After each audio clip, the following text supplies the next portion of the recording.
Supreme commander of the Empire of Carthage, has set his sights on Rome. It is the 3rd century BC. Hannibal has twice crushed the armies of the Roman Republic. Now he aims to destroy them once and for all. Taking charge of Hannibal's army is a team of police officers from Bedfordshire, comprising 2 generals. Steve, do we know where the cavalry are? We need some feedback. And 2 lieutenants. We're a little busy right now, thank you. Watched closely by 2 military experts.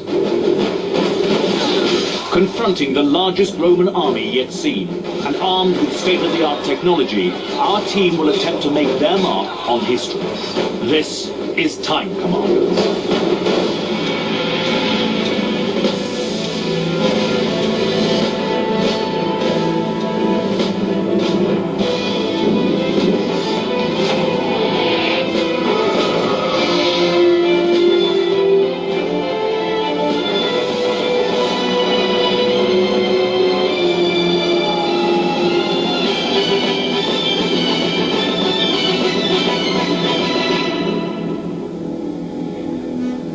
Joining Eddie Mayer inside the command centre are a team of police officers from Bedfordshire. Cliff Dixon, 50, General.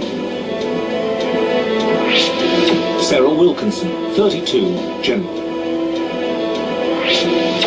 Steve Dilly, 45, Lieutenant. Claire Simon, 38, Lieutenant. Cliff, you're in charge. You're the top man, aren't you? What's your role?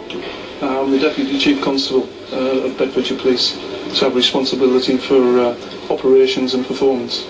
So you're quite used to organising people, making sure they work effectively? Yep, that's part of the role. When you're not pretending to organise police officers, you play in a band, you sing in a band? Yep, play guitar and sing in a band.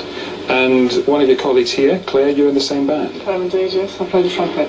And also, you're a firearms incident commander, a public order commander, and a trained negotiator. I'm indeed, yes. Are any of those skills going to be useful here? Well, I hope so, because if we get into a bit of bother, then maybe I can start to negotiate my way out of trouble.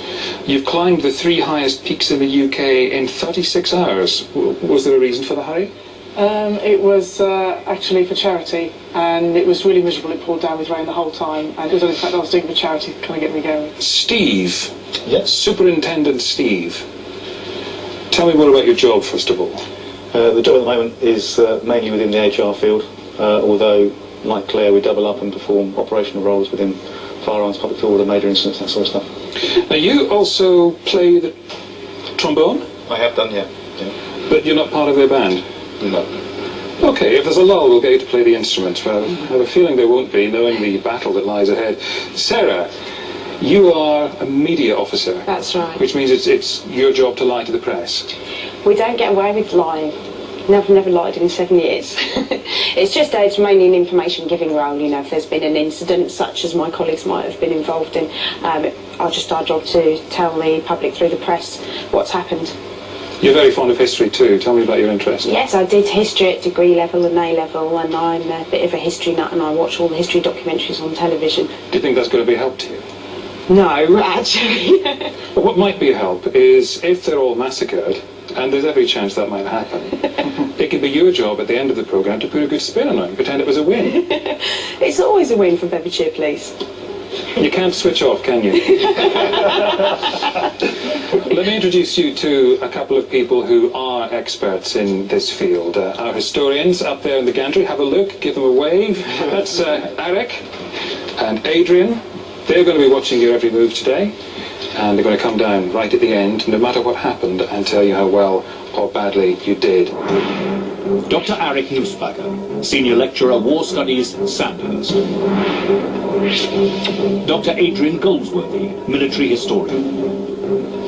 Now, you're going to have a little time before the battle starts to gain some information, gather intelligence, if you will. You're familiar with that in the police, obviously.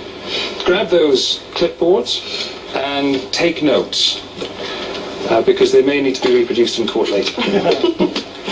I've got a pencil. Yes, you've got a pencil. That's the thing in your other hand. You all right there? Everything's going to be fine. Now, the battle you're going to fight is the Battle of Cannae. You're going to be controlling Hannibal's troops against the Romans. Take a look at this.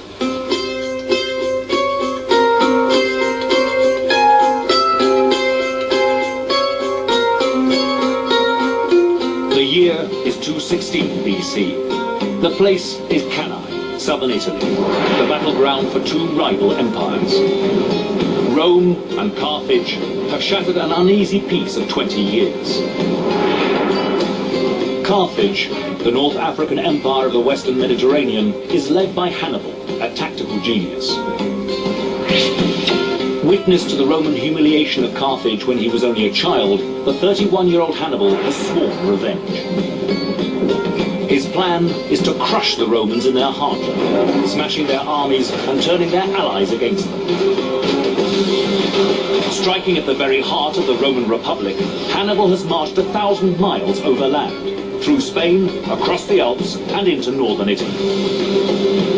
Hannibal's tactics at the battles of Trebia and Lake Trasimene have left 100,000 Roman soldiers dead, cementing his reputation as a military genius with a flair for careful ambush and clever use of his superior cavalry. Now fighting for its very survival, Rome has assembled the largest single army the Republic has ever seen, some 86,000 men. This army is heavily equipped and trained to attack with a central legionary line, flanked by cavalry. Together, the legions form an almost impenetrable wall. But if cavalry and legions can be separated in battle, the Roman plan may fall apart. The Roman army confronts Hannibal at Cannae, pitching camp not far from Hannibal's site. In previous encounters, Hannibal has lured the Romans into battle, baiting them with his agile skirmishers. But this time, both armies hold back. The two leaders of the Roman army are confident of victory, but are very different men. Paullus, the more experienced of the two, is cautious. Varro, on the other hand, is battle-hungry, arrogant, and bent on glory. On the day of battle, it is the headstrong Varro who will be in charge. August the 1st, 216 BC, the eve of battle, is a warm summer evening. Hannibal, who has lost all of his famous elephants, is heavily outnumbered. This is the largest Roman army ever assembled. And the narrow battlefield chosen by the Romans could protect their flanks from Hannibal's superior cavalry. If Hannibal wins, he will strike a devastating blow at the heart of the Roman Republic, crippling its power for years to come. If he is defeated, he can expect no mercy in a hostile land far from home. The stakes are high. Battle is imminent. Well, there you have it. The Battle of Cannae. You'll want to know more about this battle, and I can help you in all sorts of ways. First of all, have a look at the battlefield.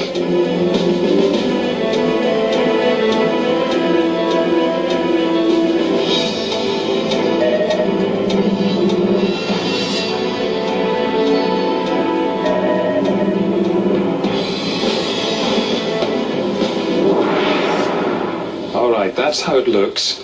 And also to help you, Adam, our technician, right at the back here, has control of the giant screen in front of you. Use this time to get the lay of the land. Do you know which is north and south? Good start. The battlefield is clearly defined. The river Orphidius cuts along one side of a narrow plain. The other side is bordered by rising hills.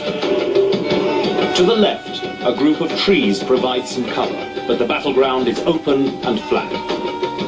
In this constricted arena, with little room for maneuver, whoever can seize the flanks will hold a distinct combat advantage.